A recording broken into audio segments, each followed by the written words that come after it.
Hey guys, what's up? It's me, MC Matador here, and today I'm bringing you my first video in, well, just over 2 weeks. Today's Saturday. I usually try and upload on Fridays, I know, but I have a good reason for why I didn't upload because 1 week ago today, I was, well, moving back into college.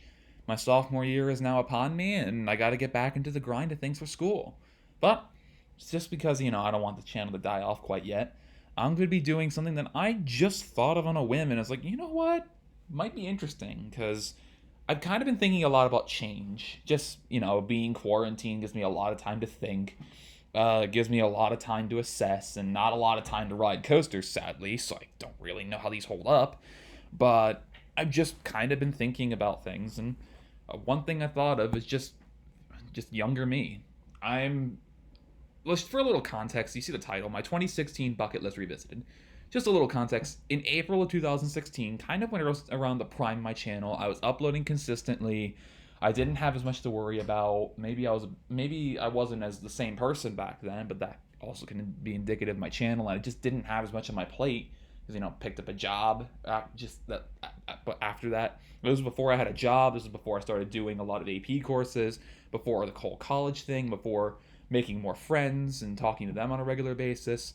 My life wasn't as busy, so during simpler times, around the spring of 2016, I made two bucket list videos. One for the wooden coasters in America, and one for the North America, I should say, because you will see remainders that are out of the country. So the bucket list wooden coasters and steel coasters in America, and I've been 4 summers removed from making that list, and I've gotten around to ride a few of them, or several. I'll tell you right now. Just so you have an idea what's coming up instead of just waiting in suspense. I've ridden 7 of the 20 coasters that are on my bucket list, which is a lot more than some people have to say. I'm disappointed that I don't have as much time to travel, especially in half a decade, almost. But I mean, I should have a full life ahead of me. So 7 coasters I had on my bucket list back then. We'll see how they stood up and where I kind of had them. We'll also look at the remainder just for shits and giggles, and then we'll just kind of I'll just kind of assess. And yeah, let's get started. So I'm gonna start with the wooden coasters. I had 3 of them on my bucket list that I've now crossed off and say I've done. With the first of them, which was originally number 8 on my 2016 bucket list, Renegade. Yeah, well, the first thing I saw, because this is the first video I clicked on my old ones, and the first thing I found that I actually rode, my writing back then was really brash and blunt. Like, I just assumed things, and I thought I guess I had a sort of air of entitlement, which I kind of cringed reading. Yeesh. But anyway, about the coaster. You all know that I am an absolute fanboy of Renegade. I've talked about it on my channel before, and it's in my top 25 easy. It's like it parallels the Twisted Colossus and Skyrush for levels of good. It's amazing, and it's my second favorite GCI, just behind Mystic Timbers, which back in 2016 was not even an announcement. Maybe it was an aggressive rumor going around at the time, which started picking up steam probably in June or July. And this thing definitely has fantastic everything. This is just a mastercraft of GCI. Amazing laterals, negatives, and pacing. Just an absolute breakneck ride until the very end. Well, it does slow down at the very, very end before the brake run, but that's like maybe a couple airtime hills and a turn. A left turn going into the brake run, which sounds like a dying seal, but that's a comedy aside. This coaster alone is worth if you live anywhere in the Midwest, or at least in the Western Midwest, so Iowa, Missouri, Illinois, and especially Wisconsin, you are legally entitled, if you're a coaster enthusiast, to go out to Minneapolis to go to Valley Fair and just get your rides on a Renegade. It's worth the entire trip in itself. It's an amazing ride. It doesn't get talked about enough because Minneapolis, I'll admit, is kind of in a dead zone of coaster enthusiasts, and it's really doesn't have anything near it except for Wisconsin, which has an underrated coaster collection, and Iowa, which is slowly starting to pick up steam. But really, Valley Fair is also a black sheep park, and I mean, visit it once because you probably won't have to go there for a decade or longer because they won't get anything new. And I want to also reference that I was dead on when I predicted that Renegade would be the better choice for a GCI over things like Apocalypse and Prowler. I think I will like Prowler as well. But I think I chose Renegade being better than Apocalypse, which I predicted. But unfortunately, I was brash and thought Thunderhead would be better than Renegade, probably just off of the fact that more people have ridden it. But no, I do prefer this to Thunderhead by a considerable margin in terms of GCI scale, but in a literal scale, not all that much. Maybe less than 10 spots on my overall list. Oh, and I also want to talk about for wooden coasters. When I first recorded the video in 2016, I was under the anticipation that I would be going to Dollywood as part of my Carolina and Florida trip, but that ended up getting axed later in the early summer, like June, July, and I got to go to Six Flags New England instead, which will also explain something from the steel section. So yeah, just you will not see Lightning Rod on the list, and I'll talk about it again at the remainder slide. Now, the second wooden coaster I crossed off was actually jumping all the way to my number 3, Voyage. And there's a reason I haven't talked about Voyage all that much on my channel, because I think this thing is vastly overrated. Granted, before you start typing that comment away, I did not get the best ride on it. It did just undergo track work in the first half this off season, and I only got one ride and like probably a wheel seat now that I think about it, because the front row was just constantly getting lapped by people with the disability boarding pass, and they were only running 2 trains on a coaster this long, so the operations were shoddy, like most of Holiday World, except for like Legend maybe, and occasionally Thunderbird. And it's still solidly in my top 50, but this thing is far from the elite praises I've seen. Maybe if I get a few rides on it in the future, I'll see the light, but this thing just, it's more of a subversion of my expectations. It didn't provide the airtime that I really wanted to. It was oddly rough. Like, it was rougher than Legend, which Legend is, I prefer Legend to this thing, surprisingly. Legend is notoriously rough, and Voyage is considered decently smooth, but I found Legend to be smoother than Voyage. I found Legend to be the smoothest coaster in the park, the smoothest wooden coaster in the park. Like, my goodness. Yeah, I have weird opinions, for the most part. I heard such high praises about this ride, but it just ended up falling flat. It definitely is worth the thought, but I would definitely recommend for those who have not ridden this yet or going to make their way out to like holiday nights or something, subvert your expectations just a little. Just go in realizing that this could possibly not be the best coaster in the world. But definitely, it's a good coaster. I'm not saying this thing's awful. Like something I would say something I'd say from like a later entry. 2 later entries actually kind of fall into that category. And I feel like I definitely need to give the thing a shot, because I also have a weird story with this. I was gonna try and get one more ride in while my brother and my little cousin were still at the water park. But they got back out. They wanted to ride Legend and Thunderbird for the first time, and I tried to get another ride on Voyage, but I underestimated the closing time of the park by an hour. I thought it closed at 8, but the park closed at 7, even though it was a Friday, and I ended up missing out on what probably would have been a front row ride, and which would have definitely cemented my opinion about this ride, because I generally prefer wooden coasters in the front, with a few exceptions. And the coaster I had at my number 2 at Bucket List back in 2016 was Outlaw Run, which I'm very surprised I've even gotten to this, considering that I have a tendency to avoid remote areas. 9-hour drive isn't that bad, though, in hindsight, even though it's only been a year. This was my number 2 bucket list wooden coaster, like I said, and I think it very much deserves that honor. I only had El Toro, which you'll see later, above this, which El Toro's El Toro, and I don't want to fall into the same trap as Voyage, but I feel like it's also less susceptible to that. This thing exceeded my expectations, especially since more RMCs were built between 2016 and today.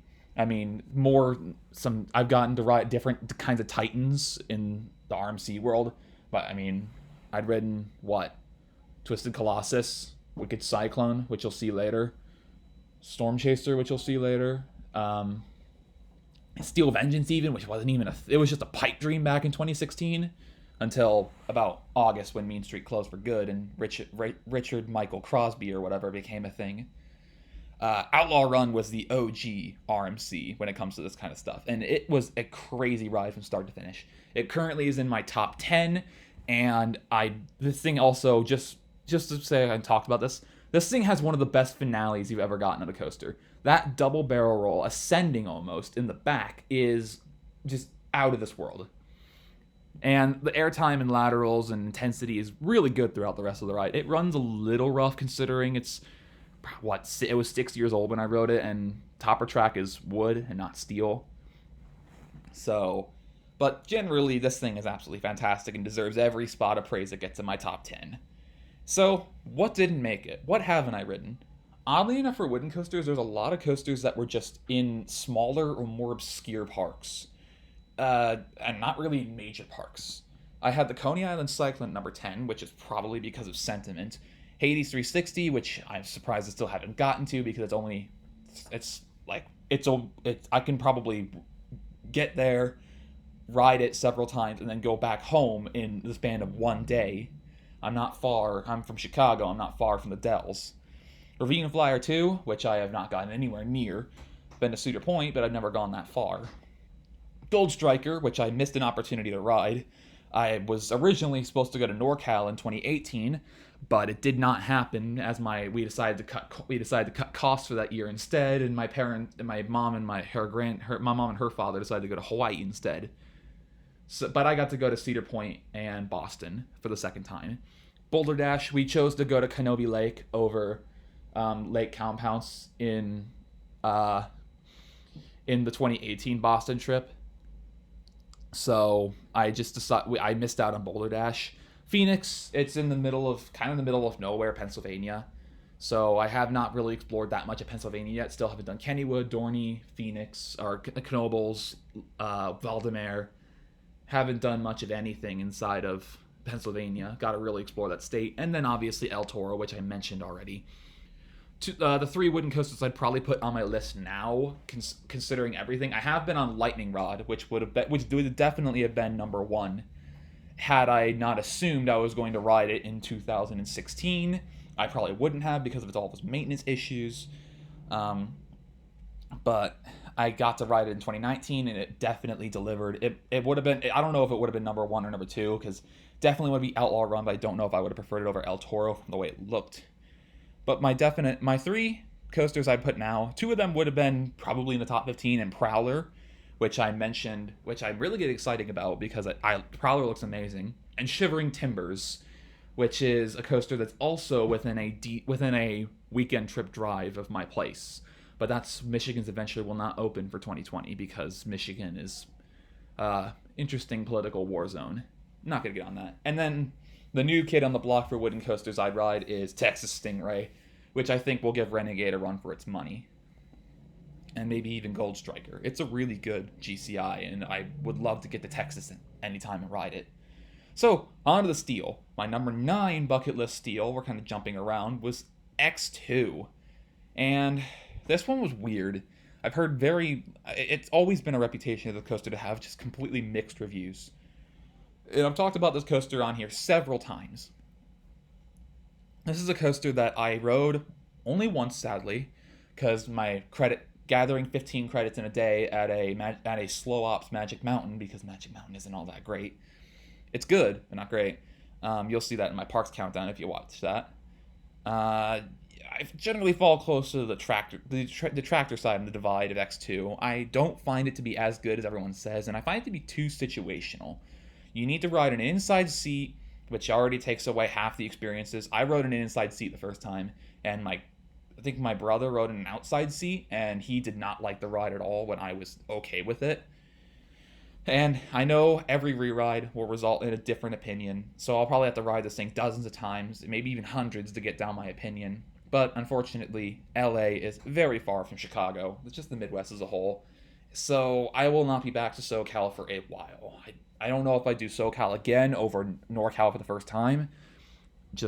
But this thing would definitely be on my list to ride again if I lived or if I were in SoCal anytime. Especially along with other things I need to ride again, like Knott's Berry Farms Ghost Rider, and need to ride a few new things like Hang Time and West Coast Racers. So there's that. Moving on, we have the number 5 bucket list coaster back then, Wicked Cyclone. Yeah, I mentioned this earlier. When I was making this video, I was under the assumption that I'd be going to Carowinds, Busch Gardens Tampa, and Dollywood for the first time in 2016. What ended up happening was obviously Carowinds, Busch Gardens Tampa, but as well, but included was New Six Flags New England. I was surprised at the trip, probably within weeks. I don't remember exactly the timeline of uploading that the old video, with the fact that I can go see family in Boston and also be invited to go to, and we agreed to go to Six Flags New England on a sweltering hot day. Wicked Cyclone was absolutely glorious and was a solid top 10 coaster for the first time I rode it. I think I've done a full review on my channel if you want to listen to younger me talk about it. Yeah. This coaster was absolutely amazing when I rode it for the first time in 2016, but I visited the park again in 2018, and the ride dropped a few spots on my list. It went from top 10 to top 15, so it dropped outside of my top 10. But and definitely will probably be there for a while, because I've heard that it's still running in sort of that slump. It was running super aggressive in its second year, but when I went for its fourth year, it was just running a little sluggish and just didn't pack the same punch it did, especially having ridden other RMCs at the time, including Steel Vengeance. And, well, yeah, including Steel Vengeance as well as Twisted Colossus and Goliath had ridden previously. I think it was mostly just Twisted Colossus was the only new one I got. And Twisted Colossus and Steel Vengeance. But Steel Vengeance obviously blew this thing out of the water. So my number three coaster I had back in 2016 was Storm Chaser.